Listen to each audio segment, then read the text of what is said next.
Unahin na po natin tong ating kapulisan, PNP updates. Unified 911 saves victim in Antique stabbing accident. Okay, a quick action from the Unified 911 system turned on a potentially tragic incident. Ayan po, napakahusay po niyan 911 ha. Napakahusay po niyan na kung saan tatawag lang kayo if ever na may emergency. At ayun nga po yung nangyari sa Antique na tinawagan po at nakaligtas po ng isang buhay na muntika na pong masaksak. Yan po ang sabi ng ating kapulisan. Diba? Ang mahusay po yan. Kaya if ever kayo po ay nilalagay sa peligro, may nasaksihan po kayong krimen, may nakita kayong krimen, at mismong kayo ay na-aksidente, pwede po kayong tumawag sa 911. 911, what's your emergency? 911, what's your emergency? Order po ng Pizza Hut. Oh, Pizza Hut? 9111111 po yun. 911 po ito.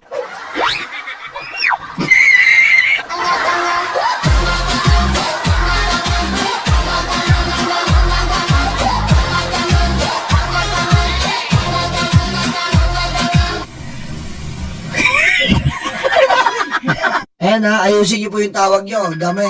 Dahil may tumatawag. May tumatawag. May tumatawag. Mamaya na. Diba? So, ayusin po natin ang ating pagtawag diyan sa 911. At inuulit ko po, kung may nakita kayong krimen, naranasan nyo na minabuso kayo, anything po, pwede nyo itawag sa 911, okay? Pero wag naman kayo tatawag pag maghahanap kayo ng boyfriend. Hello, pwede po maging kaponpal. Wag ganun. Okay? Huwag kayong tatawag na, hello, may problema po ako eh. Yes, sir. What's your problem? This 911 emergency. Emergency po kasi. Ano po yung emergency niyan? Nai-inlove na ako sa kanya. Aray ko. Dati po, friends lang kami. Ngayon, above sea level na po ang pagtingin ko. Kaya I think this is an emergency. Emergency na po to kasi mahal ko na po siya. Aray ko. Huwag pong gano'n ha. Hindi po dapat gano'n ang ginagamit nyo sa 911. Okay? Pupuntahan po kayo ng 911, okay? Pupuntahan po kayo ng 911 para dalhin po saan? Sa Mandaluyong. Aray ko. Diba? Pupunta kayo ng 111 para dalhin sa Mandaluyong. Okay. Saglit lang ha, saglit.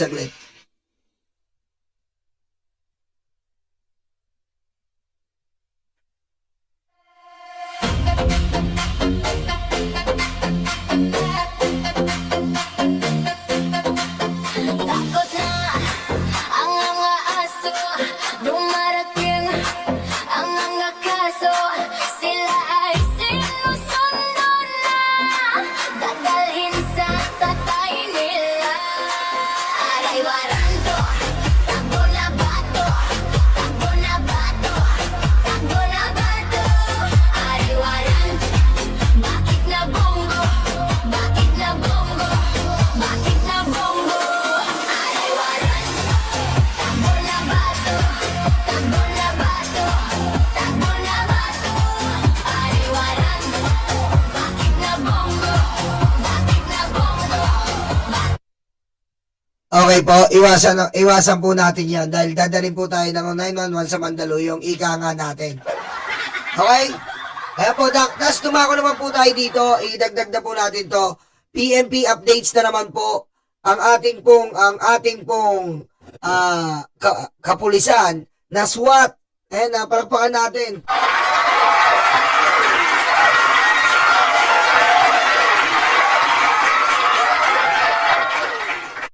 ito po, nanalo po sila sa tactical teams from 48 countries. Challenge, UAE SWAT Challenge.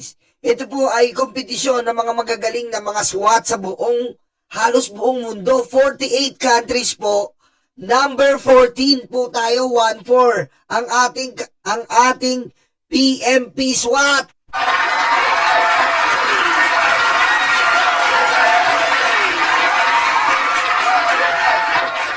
Okay, dinaos po ito noong February 7 up to 11. Nakakuha po ang Pilipinas ng 14 spot. Yun po, napakahusay po ng SWAT natin. Talagang may ibubuga. International talaga ang mga SWAT natin. Biro mo, out of 48 countries, biro mo, nakalusot tayo, no? Ibang klase. Kaya nga po, sa totoo lang po, ang ating mga kapulisan talaga may ibubuga eh. Ang ating mga kapulisan may ibubuga talaga. Hindi po sila basta-basta yung mga SWAT natin. Mga galing po. May galing ng mga Amerikano, pero may natatanging galing talaga yung mga Pinoy. Di ba? Mga Pinoy. May natatanging galing. Kasi alam nyo mga Pinoy, matitibay mga Pinoy. Di ba? Matitibay mga Pinoy. Sobrang tibay. Ayaw nyo nawala. Ano ba ako magbibigay ng sample nito?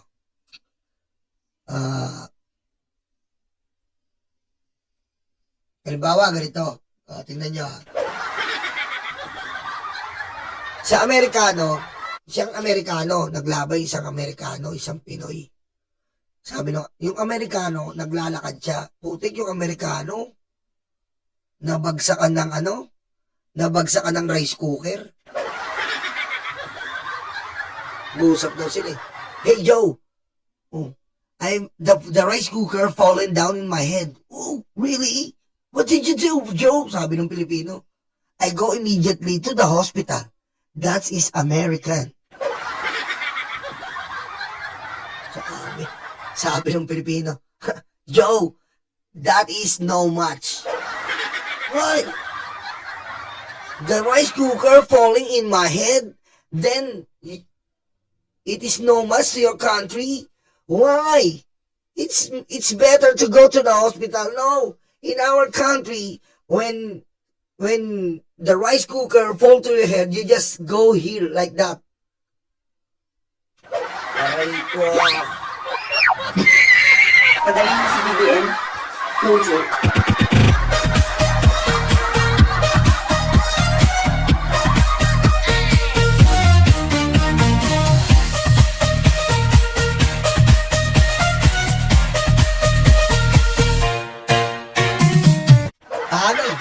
Ha?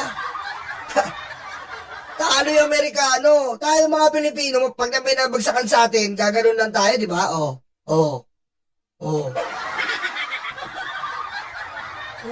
Paano isang Amerikano?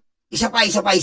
Sabi ng Amerikano, when I have a fever, sabi yun, nilalagdat daw yung Amerikano.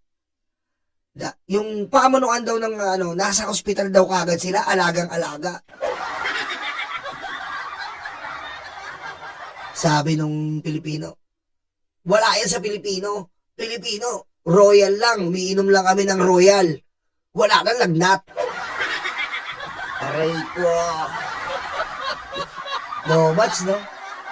No much talaga mga Amerikano. Kaya congratulations po sa ating PMP SWAT.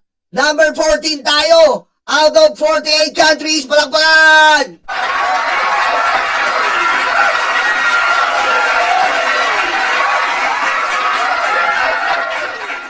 Okay, dumako naman tayo dito. Ito, papasadaan ko lang to. Medyo, sabi nito, ito walang kwenta to si Greg Belica pero pagtyagaan natin konti-konti lang. Sabi ni Greg Belica, imbis na sa balota lumaban, dinaan sa legal na eliminasyon. Ganyan ba kayo kadesperado manatili sa pwesto? Putik. Ano to, Big Brother? Aray ko. Ha? Ano to?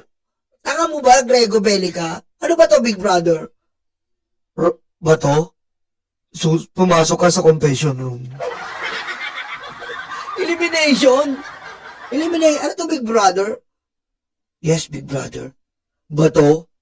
Ang dami mong pinatay. Dahil yan, evicted ka na sa bahay ko at diretso ka na sa ICC. Aray ko. Ang bobo talaga ng mga DDS, no? Kung walang kasalanan sila, Greco Bellica na tanga, hindi sila dadalhin doon. Parehas kayo ni Atty. Caballo, na kapag may kalaban ka daw sa politika, dalhin mo lang daw sa ICC, tatahimik na. Ang bobo, di ba? Hindi ganon. Hindi po ganon yon. Ang ICC po is International Criminal Court. Okay? And International Criminal Court, ang ginagawa lang po doon ay nililitis po ang mga less power. Diba? Less fortunate. Less power. Injustice. Hindi po kayang ibigay ang naturang hustisya, kaya po nailalapit po sa ICC. Ito po ay 2017 pa. 2017 pa ginawa ito. At ngayon lang po nagkaresulta. Di ba? Kaya tatanga-tanga po yung nagsasabing may kalaban ka sa politika. Pero mo 2017 na i-file. Ang tagal. 2024. 2024 lang nagkaroon ng resulta. 2024 to 2025. More than 7 to 8 years. So, hindi mo masasabi, Atty. Cabayong tanga-tanga ka, na ito ay, pag may kalaban ka sa politika, itatapon mo. Pare-pares kayo ni Greco, tatanga-tanga kayo. Okay? At syempre, makakalimutan ba natin to? Sorry sa mga dilaw, pero mga dilaw, kaya ito po ang sinasabi ko sa inyo. EJK cases should be tried in Philippine courts. Bam Aquino says. Ito po ay naipost, legit na legit ng GMA. Ayan po, nakikita nyo ha, GMA to mga dilaw. Sandali lang ha, isi-save ko lang po. Alam nyo, yan po ang ano natin Yan po, ayan ha, GMA po yan, hindi po ako nag-iimbento, baka magalit yung ibang dilaw dyan. Sabi ni Bam Aquino, EJK cases should be tried in PH courts, Bam Aquino says. Alam mo ba, Makino? Kaya po talaga sabi ko sa inyo Sabi ko na nga alam mo ba, Makino? Ano bang plano mo? Talagang nagpaplano ka ba talaga na makuha ang boto ng mga DDS? Ha? Ano ba yan? Bakit ganyan? Hindi ba nakakadiri yan, Makino? Hindi mo ba alam na parang sinasampal-sampal mo ang mga kapartido mo mismo? Alam niyo po, ito po, ang iba ditong sa EJK cases, ang lumaban po dito, halos mga ibang kulay ay dilaw talaga, dilaw at pink. Para sabihin ni Bam Aquino to, parang sinasampal-sampal mo mga kapartido mo. Aray ko. Ha? Ano ito, Bam? Alam mo kaya, sorry sa mga dilaw at pink dyan, Hindi, ewan ko, laging ganyan. Bakit laging ganyan? Kailangan na kumukuha kayo ng sympathy vote. Ano to, Bam Aquino? Para ikaw ang, sabi ko sa'yo, sorry rin sa'yo kung sasabihin ko to, hindi ka pwedeng maging presidente pa. At wala naman talaga, hindi ka pa karapat dapat. Wala ka pa napapatunayan, Bam Aquino. At buti na lang sinasabi mo to, sinasabi mo to, dahil ngayon nakikita namin talaga ang mga motibo mo. Good na rin to, nasabi mo yung motibo mong ganyan. Hindi ka ba naiiya? Hindi ba kinikilabutan, Bamakino? Aray ko. Diba, ganyan ka rin nung eleksyon. Pumapabor ka rin sa mga Duterte nung eleksyon. Pumapabor ka rin sa Duterte. Oh. Pero hindi sumunod doon si Kiko Pangilinan. Ikaw din, ang umano sa mga Duterte. Pero mo hindi ka nahihiya sa ginagawa mo? Eh ano sabi ni Atty. Bueno diyan? Oh. Sabi ni Atty. Bueno, ito si Atty. Bueno po, dilaw to.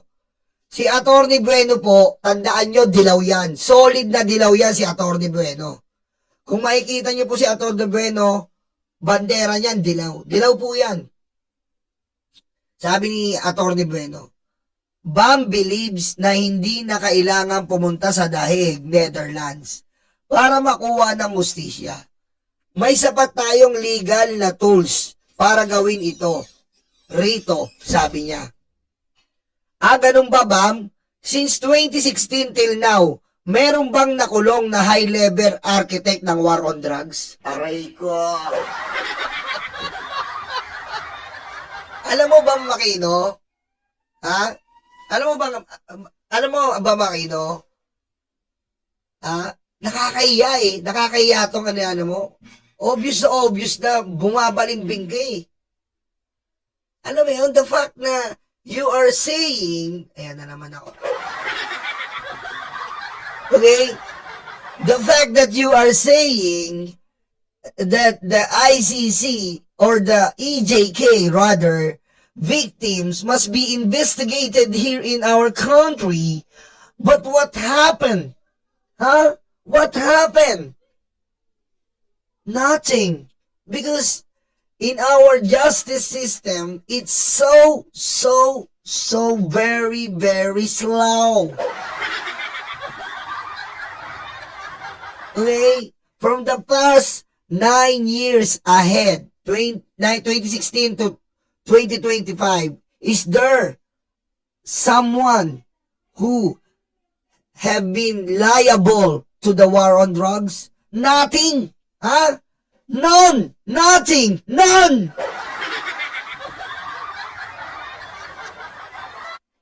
Paano ba itong mga dilaw? Ba't ganyan tayo? Hindi ko kayo binabastos ha. Ito po ay binibigyan ko ng reaksyon batay sa sinasabi. At ito po ay ayon na mismo kay Rene Bueno. Ha? Dahil na alam niyo na nakakainis. Nakakainis, no? Nakakainis yung ganito, no? Anak ng weting, nagpapanggap na ano? Nagpapanggap lang na, kunyari, concern sa bayan. Tapos makikita mo, alam mo, yung mga taong nagbibigay opinion sa EJK na parang hindi pabor sa EJK, naiinis ako eh. Alam mo yun? Alam mo yung ba't ako naiinis? Kasi, butik, hindi lang po 1,000 yung namatay dun eh. Double digits ang namatay doon. Tapos meron ka isang Bamakino na ganito yung pag-iisip. Bakit hindi daw sa PH court? Pusan.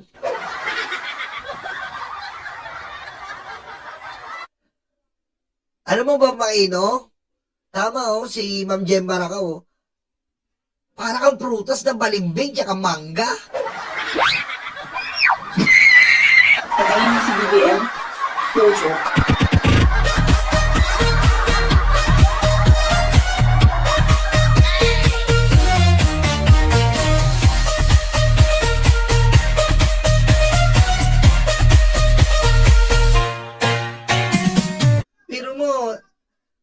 Dapat dito na lang i-ano? Anong naisip mo? Ang aga pa para kumuha ng boto, Bamakino. Ang aga pa. May naririnig pa ako, sorry ibang vlogger na dilaw. Pinapakalat nila ngayon na parang sinasanungat na talaga nila si Trillanes. Sabi nila, ayaw namin makipag-partner daw sa BBM administration. Nire-respeto namin yon kung ayaw. Pero yung sabihin nilang baka madamay pa sa mga flood control issue, sa korupsyon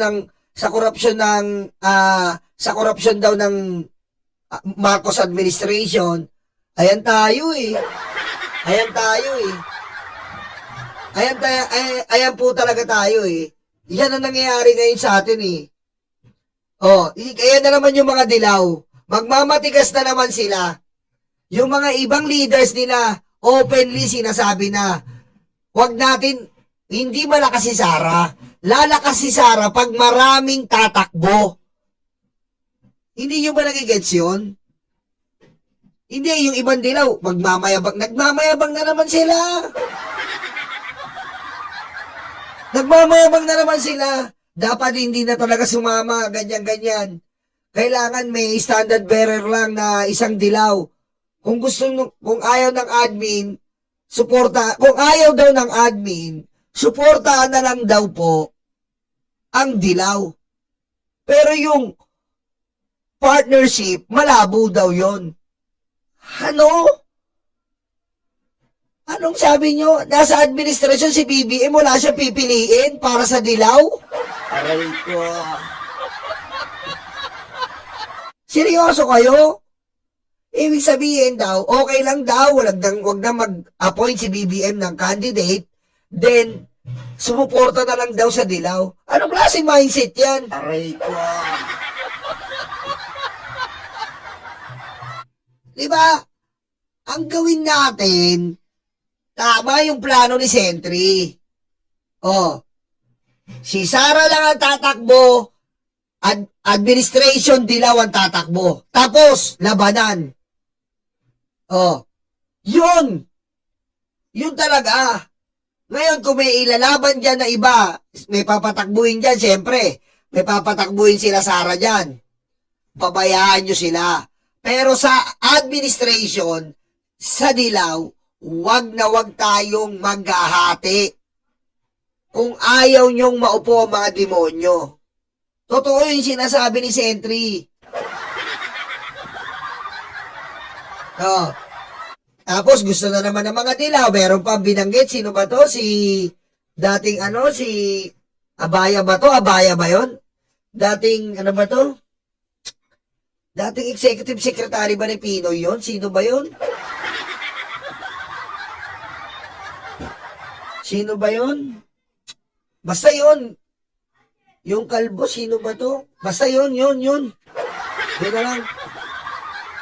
Nakikinig lang ako eh. 18% daw nakuha ni Lenny noon. 18%. So, kung papatakbuhin daw nila si Lenny na ayaw nang tumakbo, na gusto nang sundin ang habilin ni Robredo, yung asawa niya, gusto nang sundin ni Lenny. Gusto nang sundin ni Lenny yung bilin ng asawa niya na pangalagaan ang Naga Bicol. Gusto nilang patakbuhin si Lenny. 18% daw yon nung eleksyon, nung nakuha. So, yung 18% na raw yun, ibig sabihin daw, lalago na raw yun. Kaya na daw ni Lenny mag-stand. Wala daw, nasubukan na daw natin ang dilaw. Ayan eh, paangatan eh. Ayan eh, ngayon lumalabas na eh. Nasubukan na daw natin ang dilaw sa administrasyon like Pinoy. Lahat na. Wala daw mga ganito-ganito. Oh. Ayaw daw nila ng gano'n na isang wala. Yan ang mahirap sa atin. Yan ang mahirap sa atin. Yan po mahirap sa atin. Yan ang magpapatalo sa atin eh. Yan ang magpapatalo sa atin. Diba? Alam nyo, sa larangan ng politika, kapag may mga ano kasi yan eh, may mga sulsul sa ilalim yan. Pag nagpa-sulsul kayo sa mga ganyang bagay, wala mangyayari sa Pilipinas. Halimbawa, sabihin nyo lang 4 lang ang tumakbo. 4 lang ang tumakbo. So, may in-appoint si BBM. May in-appoint yung Dilaw. Kisara. Tapos may isa pang independent. May mag-i-independent. Oh, ganyan yan. Yan ang mangyayari dyan. Matitigas ulo eh. Wala na. Wala na. Mananalo si Sara, bakit? Eh, maghahati-hati ng boto eh. Maghahati-hati ng boto. Oh. Maghahati-hati ng boto yan. Yung supporter ni BBM, ito iboboto. Yung supporter ng mga Dilaw, ito boboto. Maghahati-hati.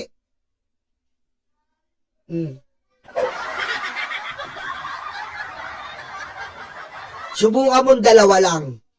2 lang sila. Isang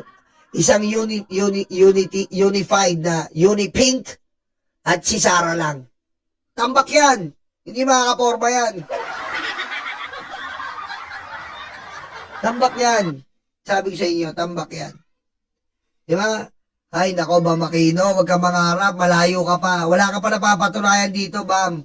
Oo, marami kang Senate bills na naipasa. Pero hindi sapat yon, Bam.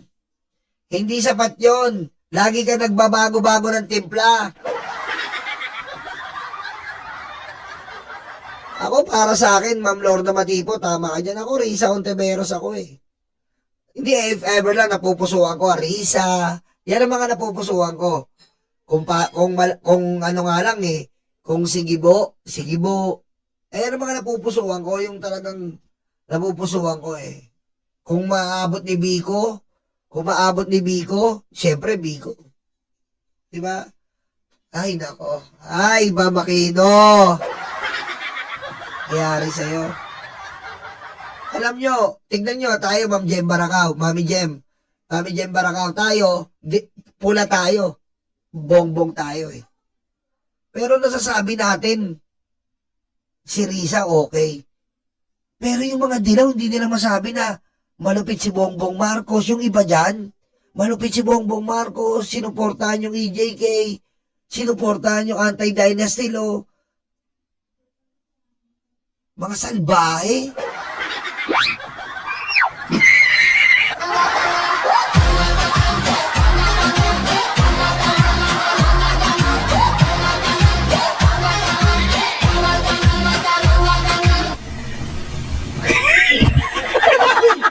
Kaya ba? Kaya ako, kayo mga Dilaw sige, sige, bash nyo ako, pag binas nyo ako, isa lang papakita ko sa inyo. Alam nyo kung ano? Hindi ko pa pwedeng sabihin. Hindi pala. Nangako ko sa kumparing sentry ko, nangako ko kay Uncle BBM. Pero nakarinig nyo naman, di ba? May pangako kaming 3 sa isa't isa eh. Pag namin sirain yung sikretong ibinaon sa baol nasa ilalim ng West Philippine Sea. Aray ko. Pero pag dikdikan na mga Dilaw, binabas nyo ako, makikita nyo, magugulat kayo, sasabihin nyo, I love Bongbong Marcos. Hindi ko lang pwede sabihin eh. Hindi ko lang pwedeng sabihin. Nako, kung pwede ka lang sabihin, sasabihin nyo, pag nalaman nyo, sabihin nyo, I love Bongbong Marcos. Kaya nga yung sinasabi nito ni Erice, sinasabi ni Erice, sinasabi ni Tino, sinasabi ni Leviste, na nag-text daw, hindi nag-text ang presidente, naka-Viber kami, ayan may kulo ka na, Viber, Erice, Viber ginagamit.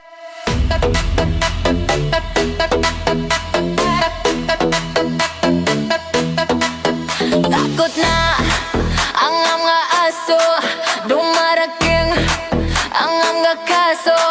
Sila ay sinusundo na, dadalhin sa tatay nila. Aray waranto, takbo na bato, takbo na bato, takbo na bato. Aray waranto.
luga dede, stanga tanga dede, utak luga dede, stanga tanga. Dede is stanga tanga. Dede is stanga tanga. Dede is stanga tanga. Dede is stanga tanga. Agay warang, takbo na bato, takbo na bato, takbo na bato. Agay warang, bakit na bongo, bakit na bongo, bakit na bongo. Agay warang, takbo na bato, takbo na bato, takbo na bato. Agay warang, bakit na bongo, bakit na bongo, bakit na bongo. Kuduro yung betlog, tatay yung karton. Kuduro yung betlog, tatay yung karton. Kuduro yung betlog, tatay yung karton. Kuduro yung betlog, tatay yung karton.